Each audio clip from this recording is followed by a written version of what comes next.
Welcome to Sponsored by Nobody. This week, sponsored by NPCs. We have so many now. It is February 2022, and you're listening to Leaves in the Jungle, Season 2, Episode 14. In this game, we are using the Wildsea world setting and system, and we have mostly updated to the mostly finished quality of the book now, because they just released it a week or so ago. Not the Some of us are still physical edition, but yeah, we're, as I say, we're mostly updated to the new book, but not entirely. And obviously, we're still using some homebrewy kind of stuff and whatnot. But yeah, they are out of playtest D now. They are in the almost completed phase. Although it doesn't mean much because if you're listening to this, they've been in the completed phase for many months.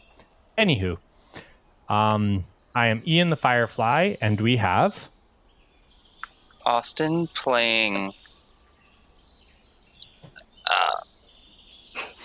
Colt, the 10-year-old obsessed with his robo-book. Bev playing Rocky, the oldest, who's learning how to fix things. I'm Dylan. Will be playing Tums-Tums. I'm Jonathan, and I'm playing Andy, the sexy buff flamimbo. excellent.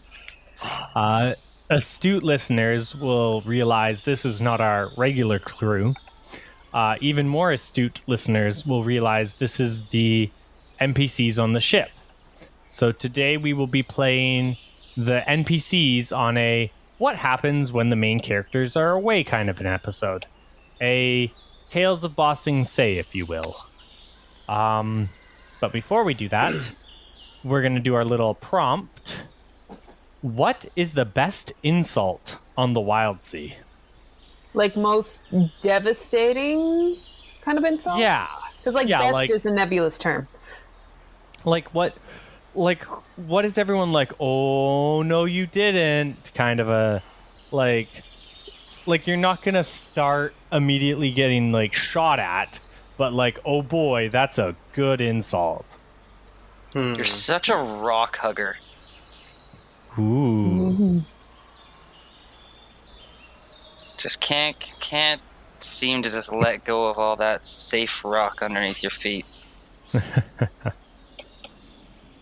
It's almost synonymous with coward or lily-livered. Which is especially great when you consider rocks are sacred to the, what is the bloodline I'm thinking of?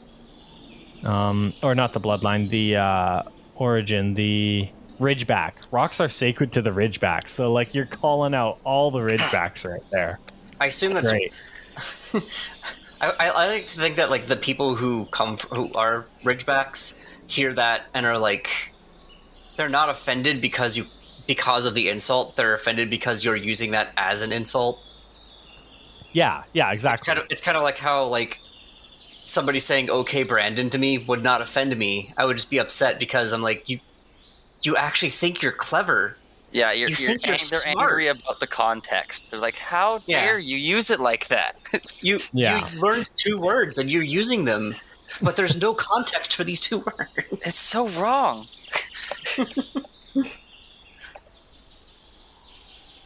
Oh, Getting boy. under my skin, but not because of the way you think. And you don't think that.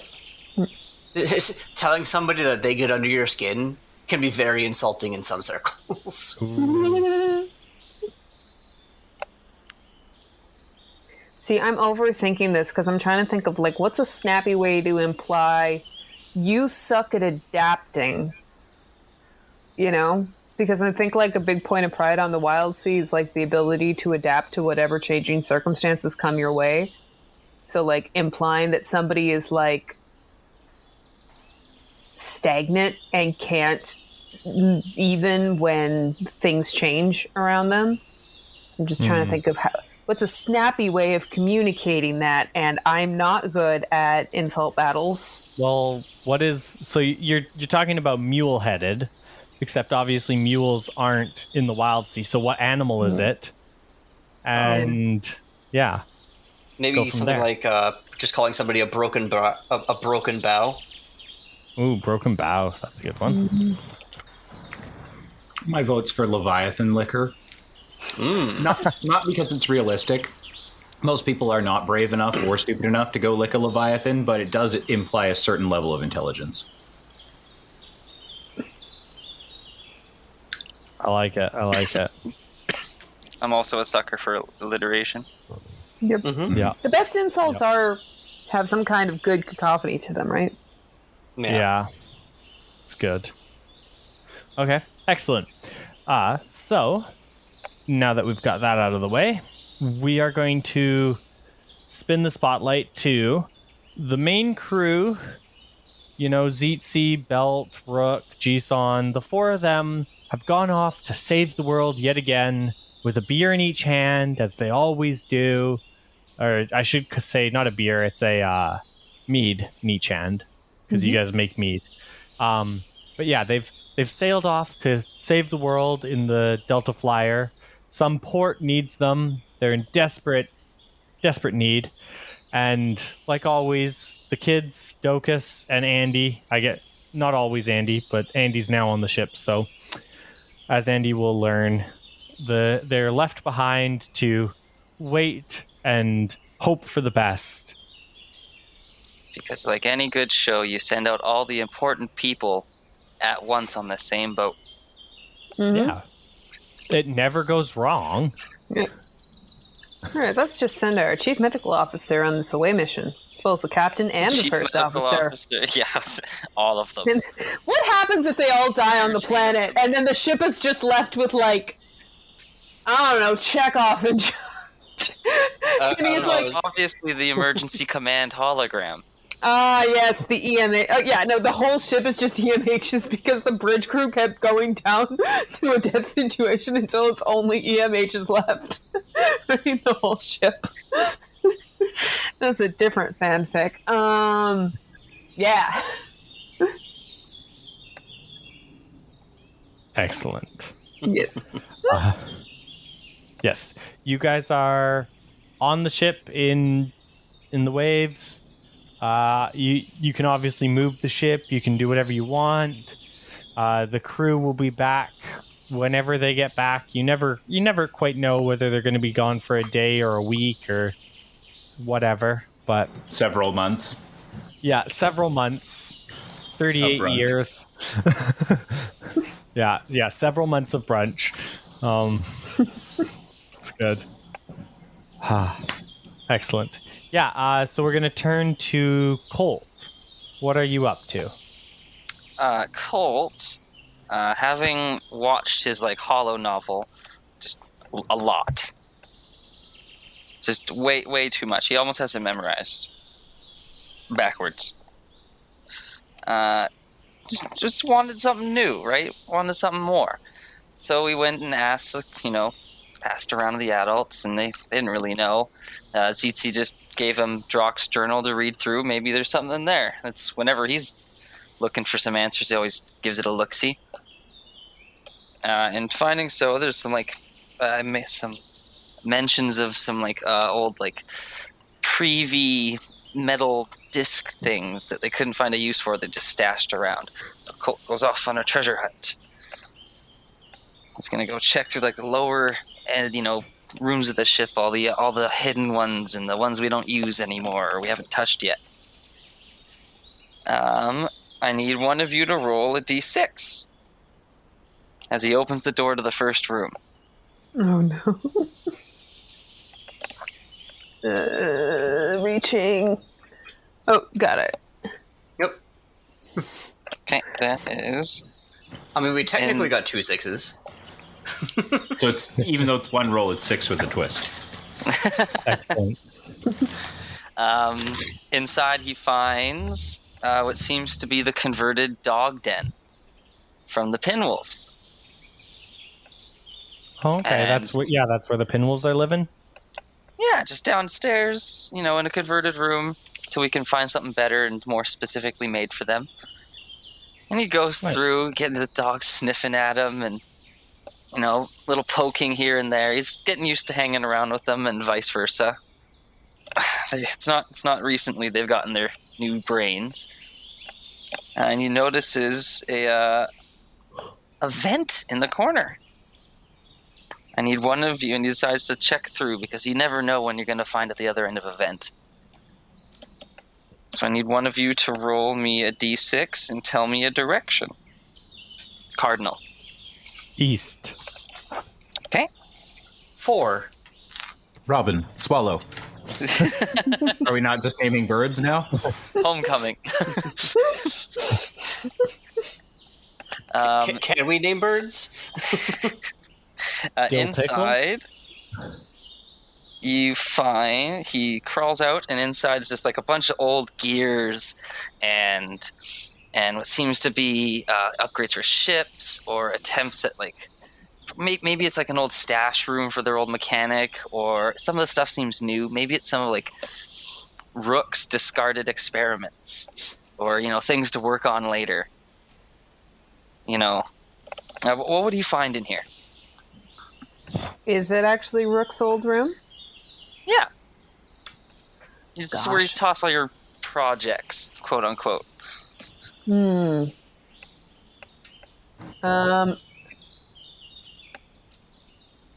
your rabbit hole.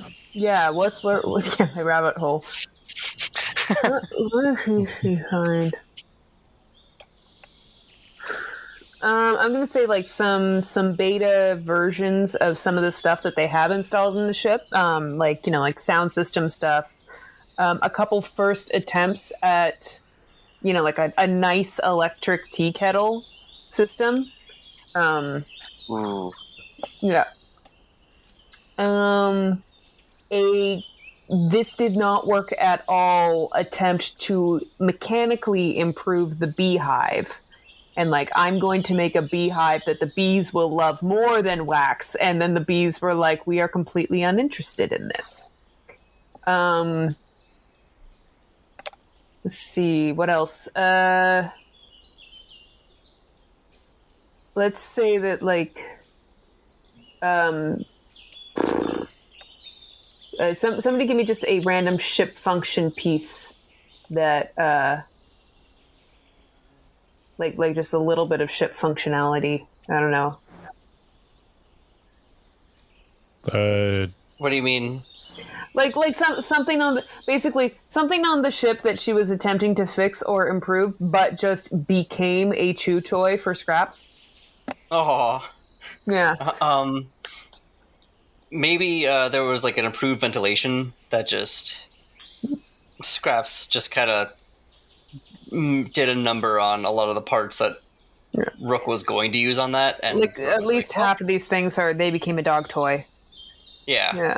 Like a lot of the piping and just it wasn't great. There was a lot of what's in your mouth that week. Yeah. All right. He plays around with it for a bit, kind of looks through, doesn't really find what he's looking for, so he goes back out into the hallway after trudging through some gear, and then one more roll, please, and then left or right. That's a 5, and let's say right. All right. Inside is what you can tell it's deaf, or what? No, you can tell. Wrong direction. Colt opening the door hit this nasty odor. It's a really old room, probably definitely left over from the original ship, the Bowbreaker, the one that we reclaimed for Drock.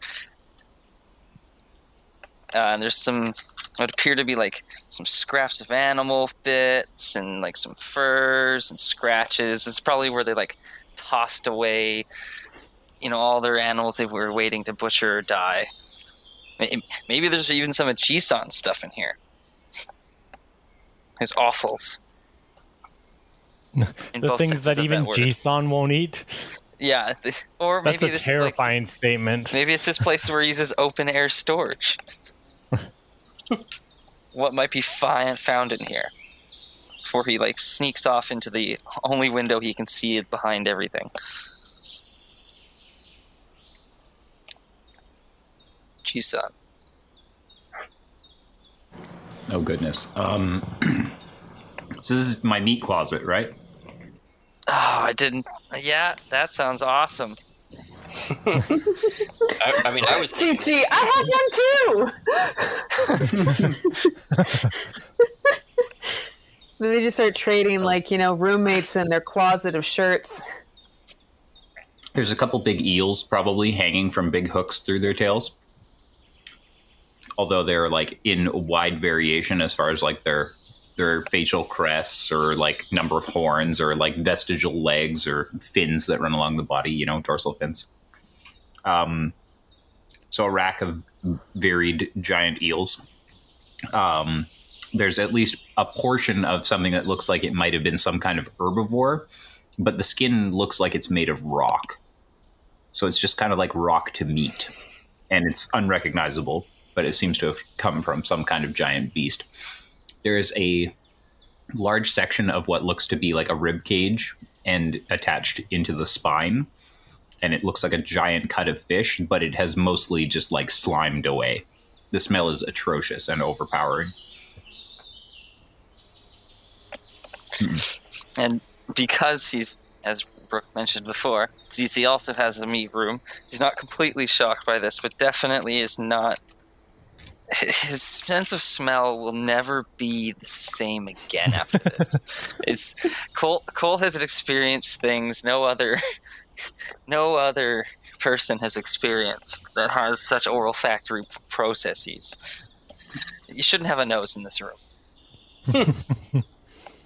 As he stumbles his way through this miasma of glorious odor, he finds his way inside, and inside he finds this room filled with like old writings talking about whispers and stuff, some old boxes, and he starts searching through the things, and then each of you needs to roll me, and whoever gets the highest,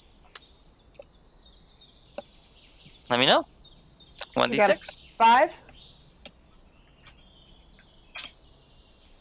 also 5. 5 with a twist.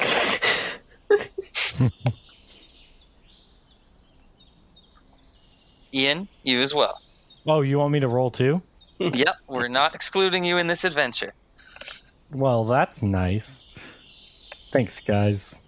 You really care. I got a 1. I'm not. Well, okay, then. Way to go, Ian. Moving on up. And Jisan? I rolled a 3. All right, 5s roll off. Actually, no. No. With 5 with a twist. As he's going through the boxes, he recognizes, some of the words from hanging around with Belt in the Echo Room and studying whispers, because Belt just seems to have that stuff fucking down. Mm-hmm. So maybe these boxes got moved around when the ship got reorganized, when Belt moved on board. But opening it up, he finds both the... Bev, what was your book again? I didn't write it down. It was... what was his name? Susu. Susu the Chelicry and the Wonderful Magical School of Shenanigans. Seems to be a reprogrammed disc from the Preview era, similar to what he had before. And then noticing on the side some scribbles that may have been from Belt. He finds the... Where is it? One spider, one body, a tale of perseverance and baking. And both of them seem to fit into his new book. And, see, the journey was scary. Things were new. Things were horrible. Kid now has Myers. I didn't think that was possible before. Oh, no. But out of this, he managed to get 2 new books to spend absolutely destroying for the next week like a child. And with that, he manages to find his way back up, smelling, stinking, into the worried ards. of Andy, the new sexy buff Flamhimbo that's joined on board. Yeah. Seeing his disheveled state. Andy was just tanning up top. His feathers are freshly oiled, and yet somehow still fluffy. Nobody really knows how he does it.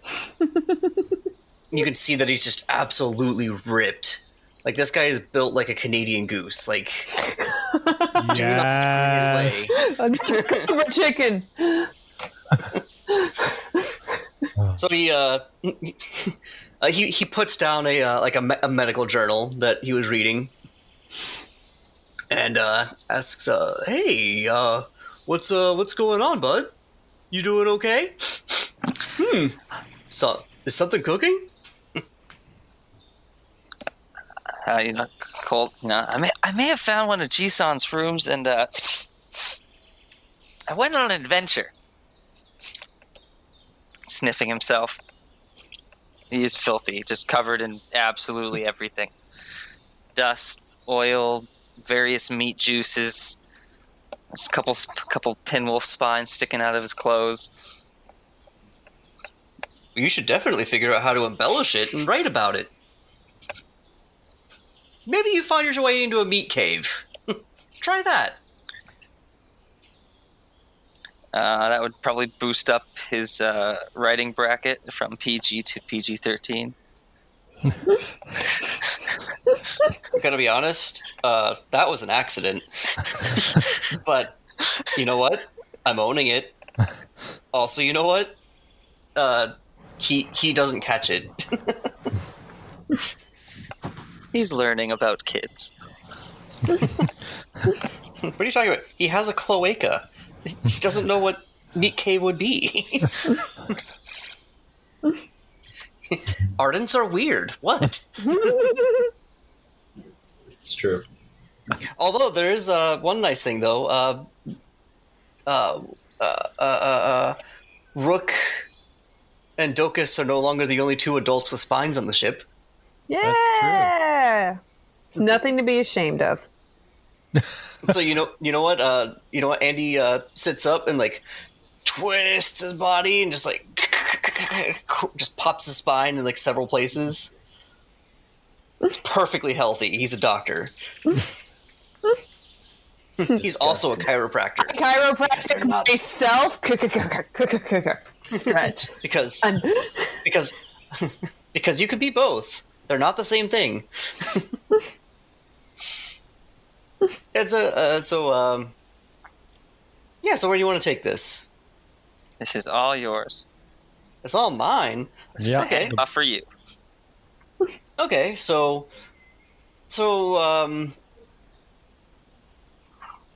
let's rewind a little bit. We see the day begins. Let's say at noon. Is when the insect swarms from the morning finally start to die down, and the sun starts to peek down through the swarms and the clouds, and finally hit the ship. And Andy wakes up with a big, mighty yawn, his giant beak just reaching out higher than his head, as beaks do. Climbs out of bed on his no, he doesn't climb out of bed. He just puts his other foot down. So he was sleeping on one foot. Nice. And Yay. he comes it. walking out. I hate it.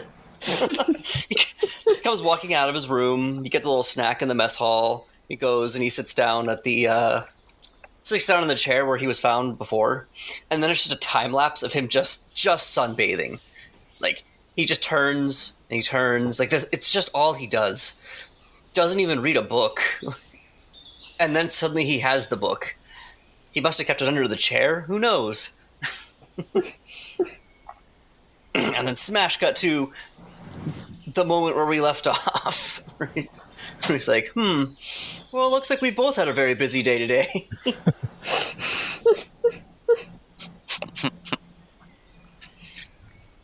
Yeah, a kid definitely gonna go wash off Before it taints you.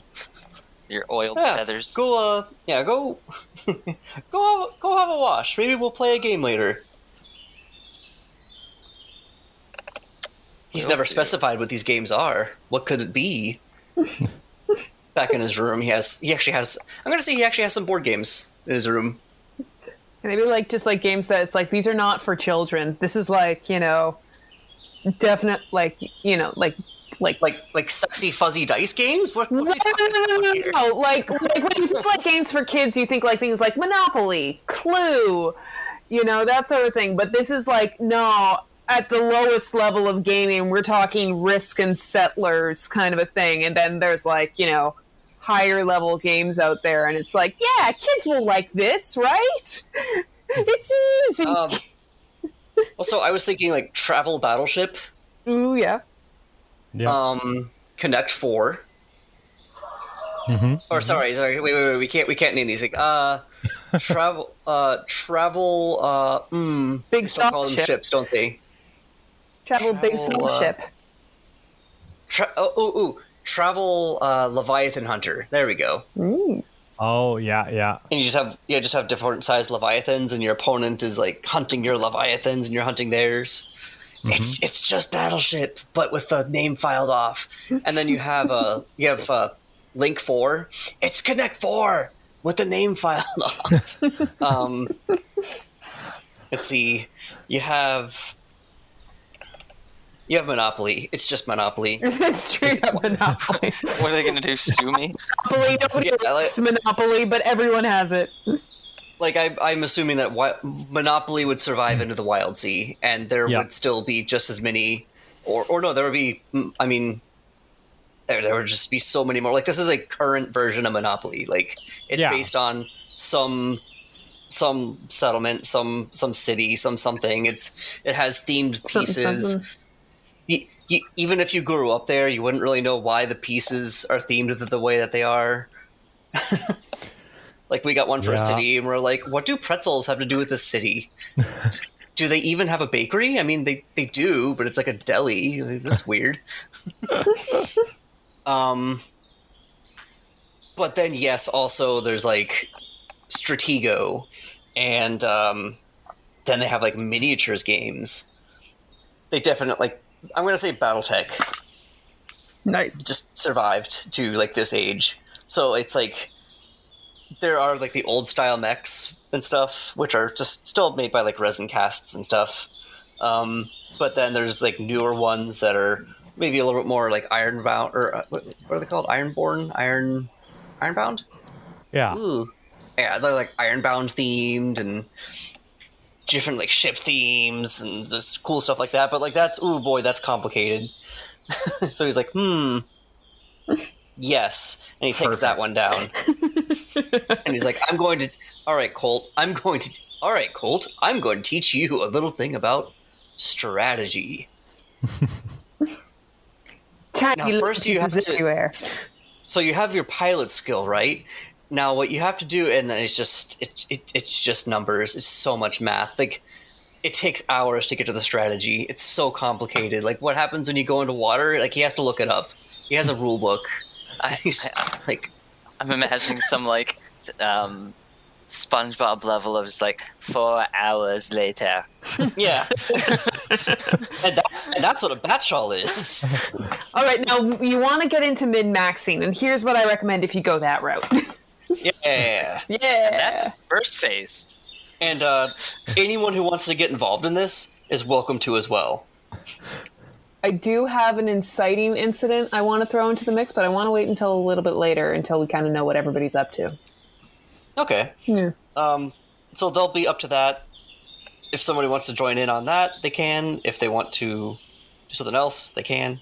I will pass the baton. I guess there's only 2 people I could pass it to at this point. Okay, so Tums-Tums, basically as soon as Jisun left the ship, I went and broke into the pantry, and I'm not going to cook anything. I'm just going to take edible ingredients that can easily be stuffed into my mouth. I'm talking I'm talking like nuts and seeds. I'm talking like chocolate chips. I'm just I'm basically just like ravaging the pantry for anything that's like actually legitimately edible. And then I'm going to like wander down to the stable, and there's going to be like Jisun's bee, who is the one that I'm most bonded with. And then we're going to sit there and we're going to like eat chocolate chips and like just snack on stuff for a while. And then after about like an hour of, sitting down there and just like cuddling up with this bee and like petting the bee and feeding the bee. Now I'm going to attempt to hijack the bee. And you're just like Anakin, the N1 Naboo starfighter. It's just like now this is bee racing. Lasers shoot out of your bee. You know what? Who knows? Like, I'm pretty sure that underground bee racing could definitely be a thing. Oh, like, I'm kind of into it now. I'm clever. I saw some other groups saying that they have a ship run by giant bees that pull them. That's pretty cool. Mm-hmm. Excellent. So you're gonna try and steal a bee? Well, it's more like, is the bee going to let me steal it? Yeah, no, the bee will let you on. Like you guys fly bees every now and then, the kids, and even Andy and Docus fly some of the bees every now and then. Normally, when the kids fly the bees, they're with an adult, but the bee's like, okay, yeah, let's do this thing. And you have Reynold with you, correct? Yeah, of course. If Jisun didn't take him with, he would probably have been like, hey, take me with you. Don't leave me in this kitchen for like hours at a time by myself, please. Yeah, Reynold's like, yes, let's go on an adventure. Because you again, for listeners, Reynold is the skull that Jisun stole from under the eaves. He can only speak Hyven, and he can only be seen with those with ghost sight, which means Tums-Tums has learned a little bit of Hyven throughout his time on the ship. But he doesn't have ghost sight, so he can't see Reynold, but he just hears a voice in this like, and I'm picturing Hyven's like a thick Latin, but like almost deeper, almost like a Nordic kind of tone to it a little bit too. I was gonna say Mordor, but yeah, the black speech. Yeah, like it's like a darker, kind of heavier, like thick tone. And it's like it's got a lot of weird words to it. And so like the crew every now and then just sees Tums-Tums talking in a language no one knows to this skull, and no one can hear it but Tums-Tums. Like no one else can hear Reynold. Rook can hear and see Reynold clearly, so she knows what's going on. But we've already established no one believes Rook can see ghosts, so yeah. He's talking to the skull man, guys. He's fine. Yeah. Okay. So yeah, no, Reynold will be with you, Tums-Tums, and let's go on the ship. It's a journey. Let's go somewhere. Let's explore. Let's get out of here. Let's not stay here. You can make it on your own. You can do anything. You're more powerful than the rest of them. You should do drugs. You should leave school and do drugs. Also, buy all these playsets. Exactly. Whoa, guys. Like, Reynold had the ability to speak in an understandable way for 5 seconds, and I don't feel comfortable. We're going to go find something delicious to eat. No, it's okay. Do you want to hear an adult secret? No. Booger. I don't consent, you kid. I don't consent. I'm going to teach you how to make hellfire. Wiener. Have you ever heard of Roman fire? It doesn't go out even when you put water on it. Have you heard of creepy crawlies? They're great. Actually, I do. I would love it if he was like, "Here, creepy crawlies. Let's introduce these to you." Actually, you know what? Let's assume that Reynold then, therefore, if he's going to be the bad influence of this particular duo now, we are definitely going to go to some underground B races. Excellent. Yeah, you guys can leave ship and go to an underground B race. Well, where do you guys go? The same town that the adventurers are underground, and by that I mean slightly down the branches. You're just avoiding them the whole time. Just over top of them. Dude, they might even go to the B races, but they wouldn't recognize me because I've got a ninja mask. Yep. But they... What if Reynold gives really shady advice, but is actually really street smart? So he's like, no, bet on these races, but you're winning because he's like, no, I know how these go. It's okay. Where did you get all this money? The skull. Did you think I was just giving you? Did you think I was lying? You're the only one who can hear me. And Reynold needs. You're the only way I can live. Yeah. You can go to the underground street races or B races, and you and Reynold just clean up. Reynold is, as everyone says, he's a terrible influence, but he genuinely cares about Tums-Tums, and he doesn't want to lose Tums-Tums, and he's very intelligent because you got to think Reynold is pre-V, and then has also lived in the Verdancy for a while as a ghost, and he's done a lot of things. He's been around the block. Sean Connery fused with Dr. Stone. Yeah. Okay. Yeah. This is how you make hellfire, boy.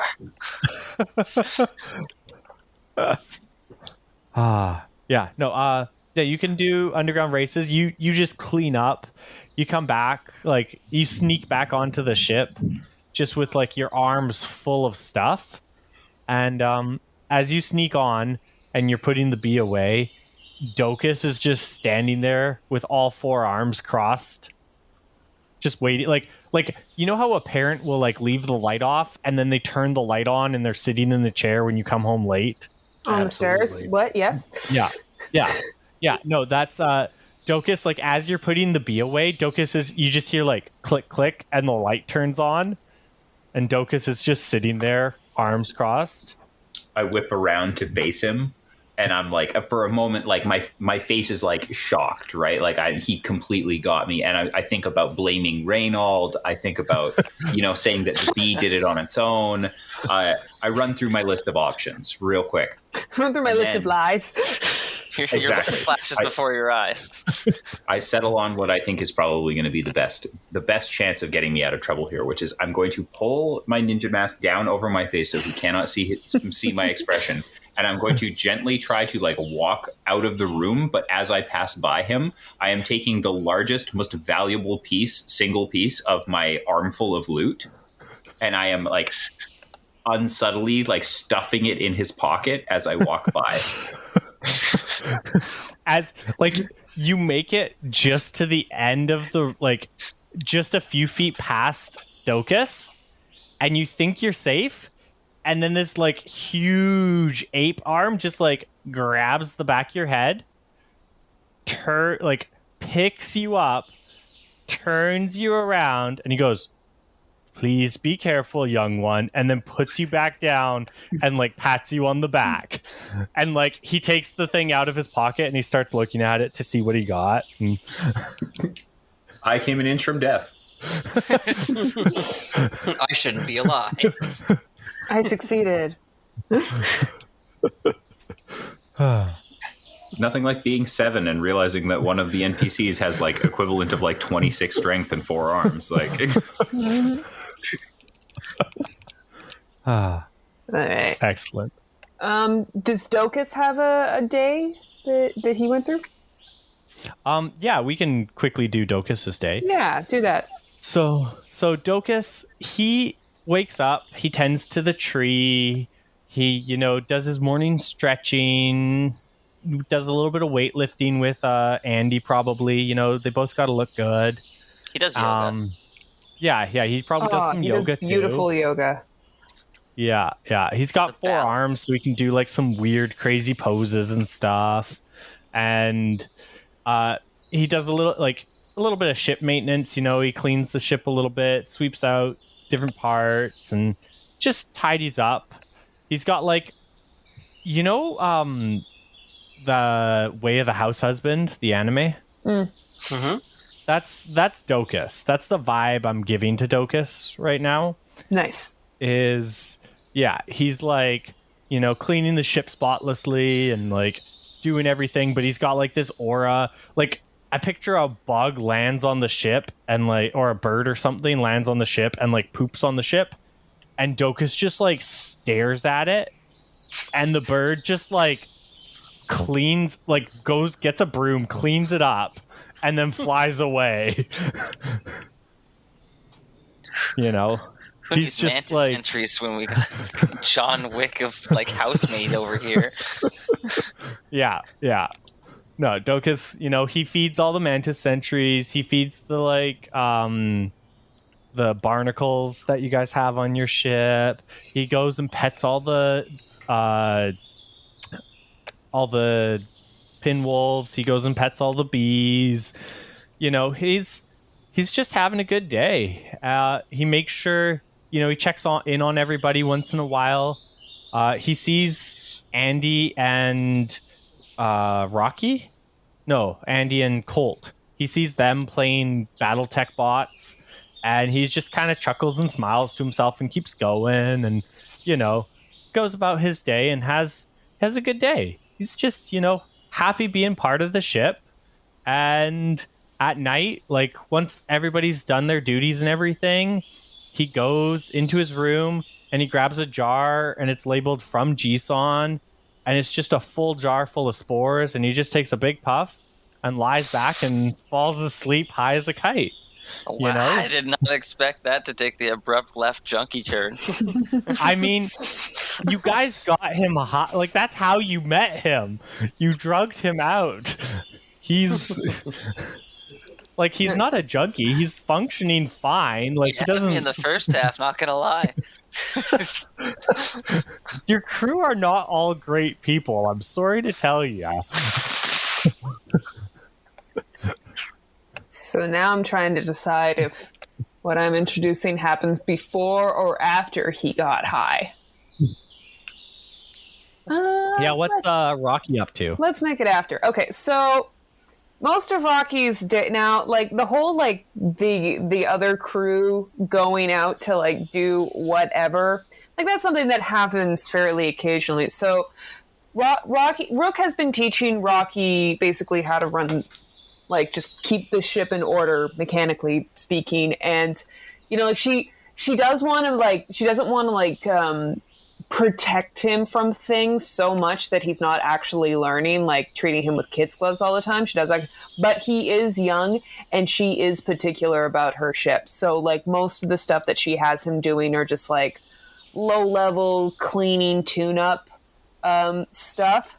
She doesn't really let him touch the core engine yet, particularly with the bees, because they bonded with her. They haven't bonded with the rest of the crew as much. And also, like partially, I don't want you to get stung, but also don't mess with my engine. At least not unsupervised. Like occasionally she's let him like, I will supervise you and I will, with a lot of helicoptering, let you do this very simple thing in the engine, but mostly just letting. But anyway, so she's got this list of chores that she has him do. But because this is one of the days where like they're not there, he's just like, yeah, this is a fun day. And he's doing his kid thing. He has a nice breakfast. He plays around, probably joins in on that game at one point, and maybe the yoga, just for fun. And he doesn't really get to actually starting the chores and just like, no, I should actually do this stuff. He doesn't get to it until like after dinner, but like he's getting to it. And it is now at the point where like, I don't know if, who is it? if the game is still going on. Have they gone to bed with the game, or are they still playing into the night? I want to say that the game never actually gets played. He's just explaining rules. Are they still doing that after, like, you know, the bee adventures have returned and pipes for smoke, or are they in bed now? They'll be doing it as long as you want them to. Okay, let's say they're still playing. Unless you. Okay, yeah. Well, we can say Andy's still awake and explaining the rules. And who is he with? Is it Colt or Tums-Tums? He's with Colt? Colt. Yeah. Yeah, Colt is not conscious. It's just anymore. unconscious. Yeah, Andy hasn't taken his beak out of the book since, like, for at least 4 hours. Anyway, okay. So that's kind of just in his hand limply. Yeah, totally. Just like, you know, nodding on everyone's. Anyway, so Rocky's going through, you know, like these random chores, and he hears a noise coming from the engine, and it kind of sounds like a whizzing sound. Now, Rook knows this is a normal functioning sound. It's you know, engines make noises. This one is normal. But Rocky doesn't know that this is a normal sound. It's just weird enough to him that, like, you know, when you're looking at a piece of technology and you're like, I'm not sure if it's supposed to be making that noise. Is this like when your car is making a noise, you're like, is this a normal noise or not? Do I take this to a mechanic? Or is this just normal? My car is getting on in years and sometimes they get squeaky and rumbly. So it's making this noise, and it's coming directly from the inner engine with the beehive. And it's getting quite loud and piercing. And he's straight up getting like, but what if it's something serious? And he spends like a good 10 minutes staring at the engine, knowing he's not supposed to touch, but also like, but what if this is something really bad? And eventually he's like, I'm going to risk it. And he opens things up and he actually starts to break into the wax a bit into the center. And again, this is a normal noise. So it's like, it's actually probably deeper than he could get to if he just started like pulling out pieces and digging. So he doesn't actually get to it. But what he gets to is an inner chamber of the beehive. And he kind of breaks it open. And there's the bee queen in the middle, suddenly stunned and afraid that an unknown face has broken into her chambers, and she panics and flies out of the engine room. And that's kind of the premise. He lost the bee queen, and she's gone. And now he's staring, going, oh no, I'm gonna get murdered. So now he has to figure out, how do I get this bee queen back in the engine before Rook knows that she's going to kill me? So I'm open to suggestions at this point for how he attempts to solve this. I pour one out for my homies. You're done. You're toast.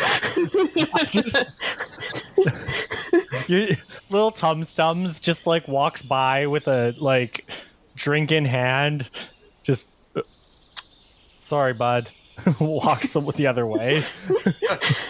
Pours a little bit out onto the deck, and then that bird that was cleaning up after itself comes over and also cleans up that. Yeah. Okay. So I think at this point he decides, there is no way I'm going down for this on my own. So he grabs Colt and Tums-Tums and is like, you are helping me. We need to find it. Because also it like flew away without him being able to clock which direction it went. So he's like, I need help finding this thing. Please still be on the ship. So yeah, he gets the kids, don't wake up the grown-ups yet, to enact a search party for this bee. Cool. Yeah. All right. I wake up kind of groggy and Wake up! I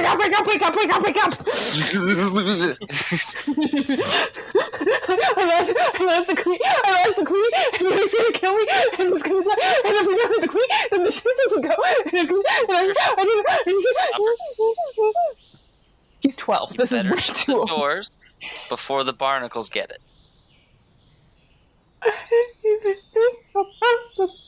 Barnacles. Okay, so yeah, also wake. Which one of you did I just wake up? I'm not sure. I can't remember who's playing who. I was asleep. Colt. Colt. Okay, and you were. I guess Andy is still just going on, and I just kind of pull you out. I'm pretty sure Docus just took his midnight reprieve. I bet we could convince him to take the blame for some money. I mean, just Malcolm in the middle of this. I mean, no. I think that should be a last resort if we fail. Yeah. Also, we've woken up Tum-Tums, and now we're just kind of powwowing in a hallway somewhere, trying to figure out what to do. I'm there in my tiny little, like, sort of like a fluffy bathrobe style. Nice. And I've got my little like wash cup that the ones that you leave by the sink, little tin mug. I'm standing there, and I look pretty unimpressed. I look the oldest out of all of us right now. You got like the skull in one hand and the bath cup in the other. Oh gosh, what does the skull have to say? He was awake. He's not unhappy with it. Reynolds he's like, get money out of this. Extort him. Extort your brother. Has Andy been on the ship long enough to have any ideas about what to do? Yeah, like Andy can poke his head up if he wants to like hear the kids, because you're kids. You think the parents aren't listening, but you've walked like a foot away and are screaming. Yeah, like, Andy's Andy's still seated, but his head and his long neck. Just like slowly the long neck comes out from over the book and just keeps going for a bit. and then heads over, like cranes towards them, like, but still seated in the same position. What kind of eldritch horror did we let into our crew? A really strong and sexy one.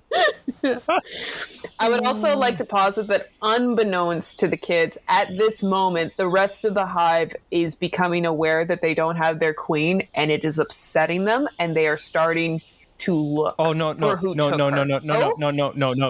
I know what happened to your queen, and I know what's happening to the hive. Don't go there. Okay. Yeah. Okay. Yeah. Okay. Yeah. Sorry. I thought of it a minute. No. Please, if you got, I mean, like, I will take it. Yeah. Okay. Sorry, go ahead. You guys are planning in the hallway, and Andy has just craned his neck, has just flamingoed his neck out to you. Do we realize he's listening to us at this point? Oh, yeah. Okay. It's a giant pink floating head. Like, what do you want? I look over to Tums-Tums and like, so what does your head have any bright ideas? And I kind of like knock it on it to make fun of its hollowness. I look at him like kind of like, really, dog? I'm giving him this look for a moment, and I'm like, he says, oh yeah, he does have some useful advice. He says that if you want my help, you're gonna owe me big. I roll my eyes. Of course he does. I shrug and I hold out my hand with the like gimme gesture. Oh man, did anybody else besides me watch The Proud Family growing up? A little bit. Because right now I'm picturing like those three sisters that are like the bullies, and like the small one who just always has her hand out. Yeah, that's what I'm picturing right now. The cash. Pony up. Yeah, exactly. I just kind of turn to the skull and I'm like, I will sell you my soul if it gets me the bean back. Yeah, I'm going to need something actually like Joey valuable. Gesture there, like, I'll let you use my hollow book once a week for the next month. Y'all think I'm stupid? Y'all think I'm cheap? Y'all think I'm gonna fall for an obvious trick like that? 2 times a week. Alternating. We just elbow him. It's a good deal. Take it. Fine. Twice a week for the next month. Thank you. All right, what do we do? Spit on my hand and offer to shake his hand. He doesn't have his skull. Of course, I'm not going to waste I'm 7. I'm not going to waste an opportunity to spit on my hand and like way too much. All right, what is the skull's bright idea? Reynold just looks. He's like, bees like flowers? Therefore, we should find some flowers. Yes. He's kind of thinking quizzically, like, he knows a lot about a lot of things, but, bee engines are a little bit new to him.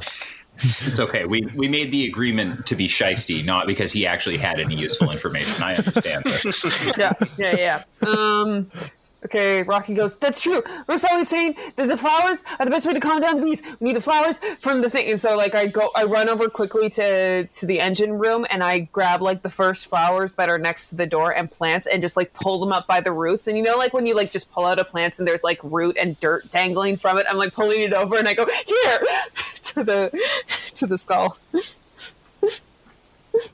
So, I guess we should probably get some, like, if we don't know which way she went, we should probably get something to, like, we should ask the beasties to survey.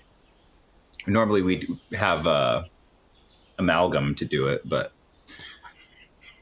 bees like bees, right? Could we get the beasties to, like, follow her pheromone trail or something else like that?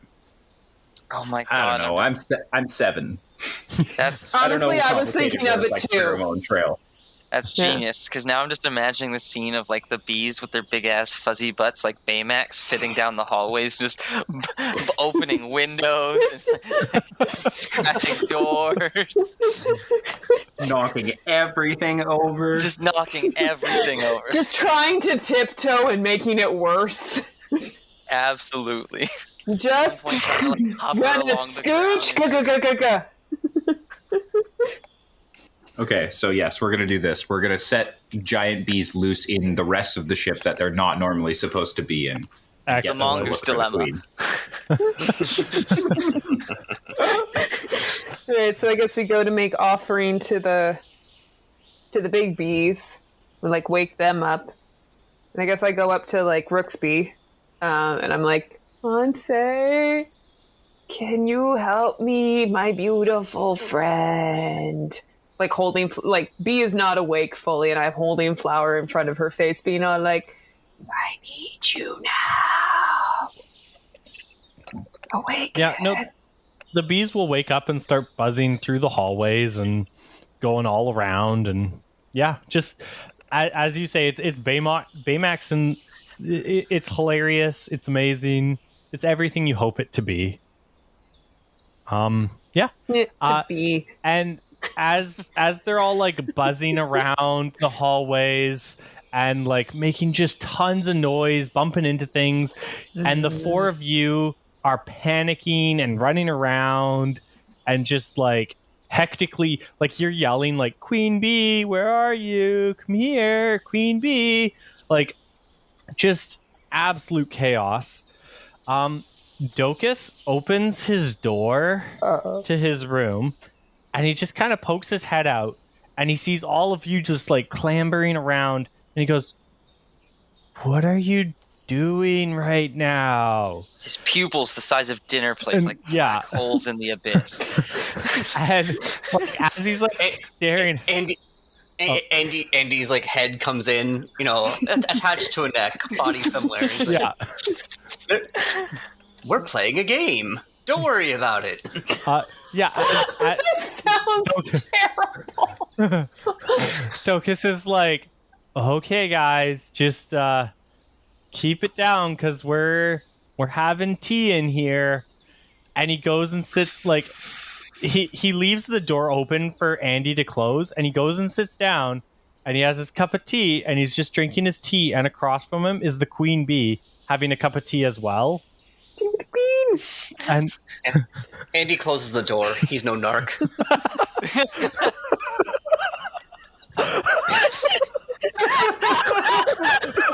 He's going to let them sweat a little longer in order to teach them to not mess with the bees.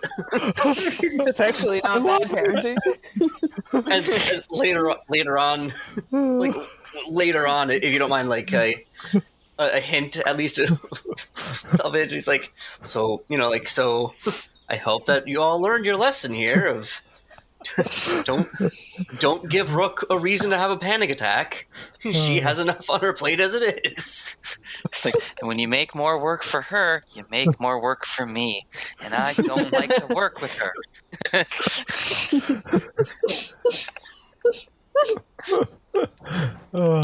That's fantastic. Excellent. Love how this all came together. He's no narc. He's no narc. He's beautiful. He used to work at a strip club. He knows how to be discreet and to punish That the was foolish.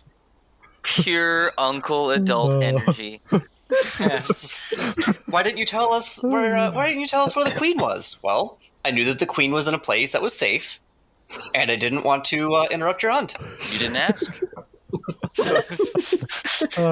We did ask you. Now? So many times! Yes! But anyway, are we there yet? We're not there yet. No, you guys got the bee. You eventually got the bee back. You eventually. We can play more. We figured out that she's in there with Docus. I still have to find a way to get her to actually go back to the hive.